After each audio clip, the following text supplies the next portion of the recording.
Hello, my name is Mr. Wilke. We're learning statistics. We've been talking about, four-step inference, obviously. It's second semester, that's what we do.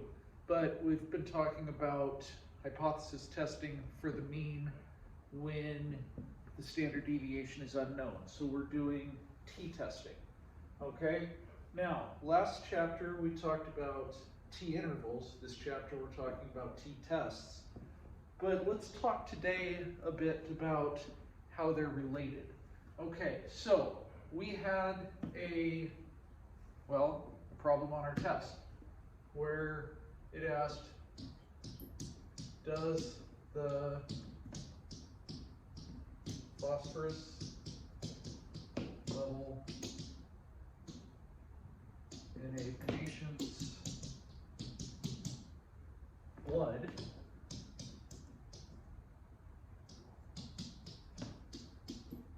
exceed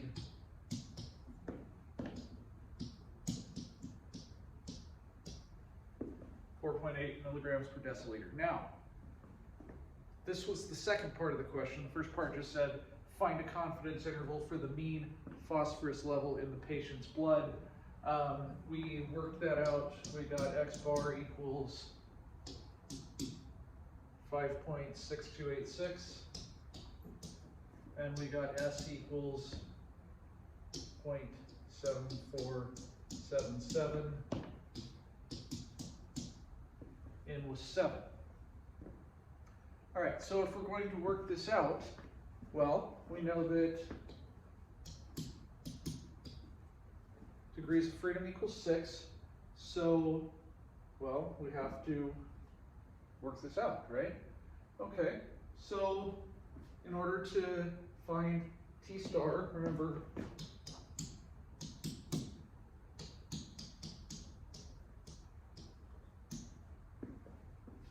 X bar plus or minus T star S over root n. So we're going to have 5.6286 plus or minus T star.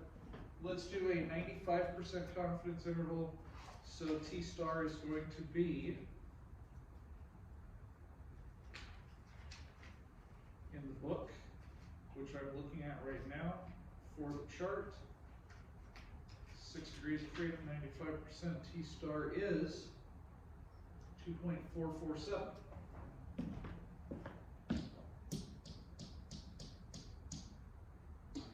Times 0.7477 over the square root of 7, okay? And if we do this confidence interval, we get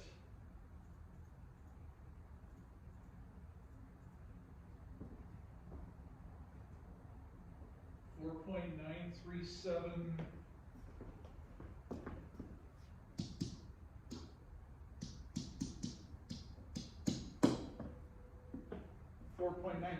to 6.32.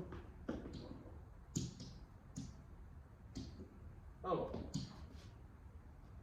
All right, that was the confidence interval. We're 95% confident the true mean phosphorus level of this patient is between 4.937 and 6.320.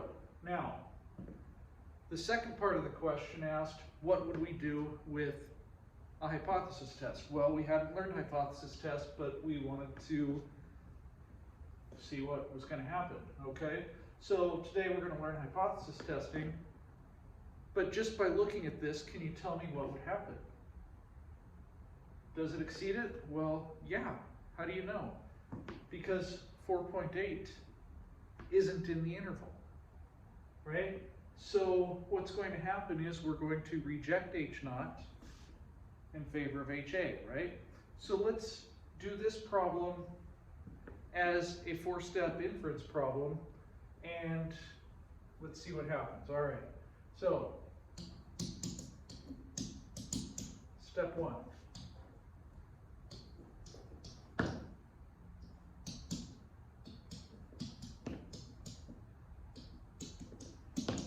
We want to know a patient's mean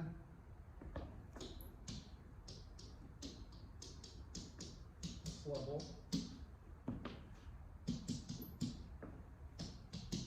exceeds 4.8. H naught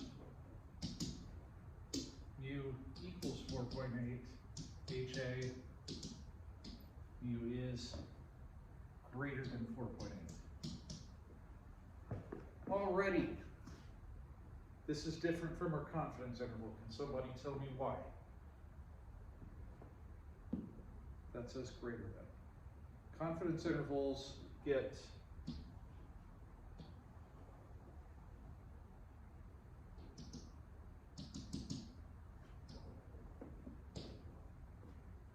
the middle, 95%, right? So this is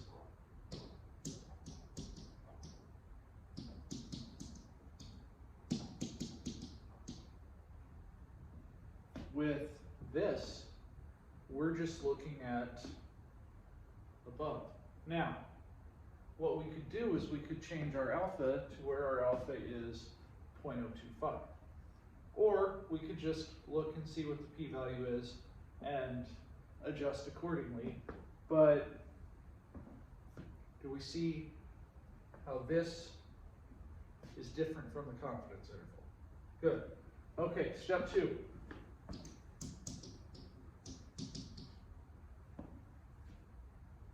Conditions. Now, we were told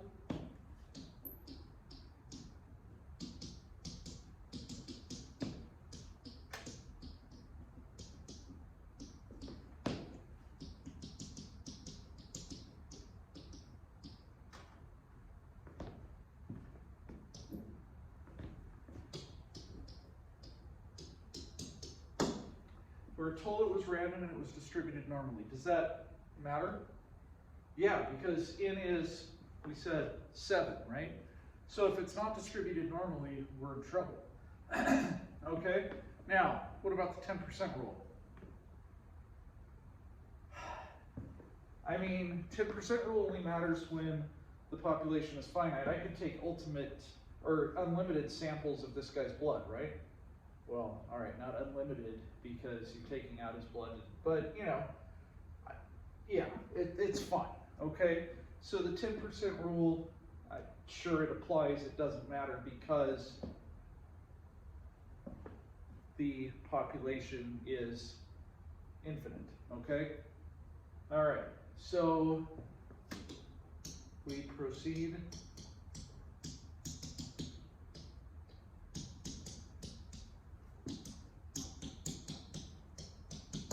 with a one sample t-test. Why can't we use a z-test? Because we don't know what the standard deviation, population standard deviation is, just the sample. Okay, step 3. It's a hypothesis test. We talked about it last time. Hypothesis test is always standardized test statistic, which is t, minus statistic, or sorry, standardized test statistic equals statistic minus parameter over standard deviation of statistic. We can't use the standard deviation because we don't know it, so we estimate it with the standard error of the statistic. So this is x bar, we said was 5.6286 minus 4.8 over 0.7477 over root 7, and this equals, come over here to my calculator and see what this equals.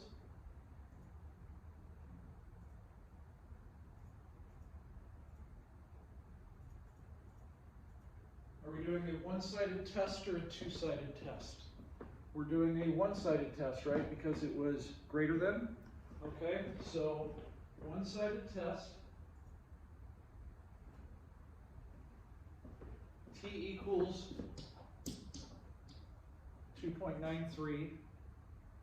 If this were Z, that's huge, but this is T, so degrees of freedom, 6. All right, and this gives us a p-value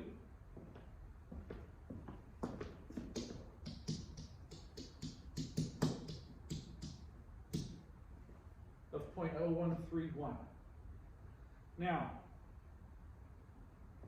if this were a two-sided test, we would double that. It's still greater than 0.05, or I could change my alpha to 0.025, and that's okay. All right, so the p-value of 0.0131, step 4.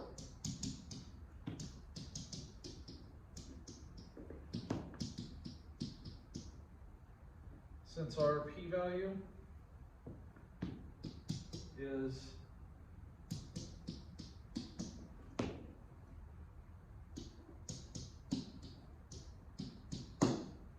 less than alpha equals 0.025. Remember, we wanted 5% if it was two-sided, but this is one-sided, so less than alpha equals 0.025.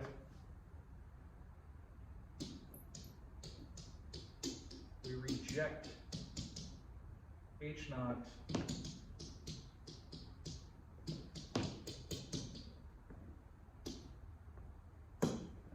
in favor of HA. Is that all we needed? We need to put it in context, right? There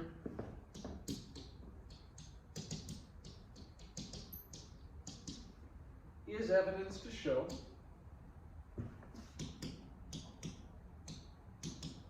the mean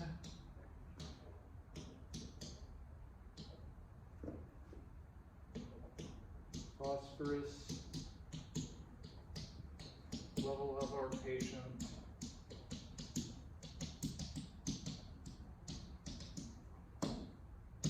is too high. And that's it. Okay, now, a couple questions. We had a p-value of 0.013.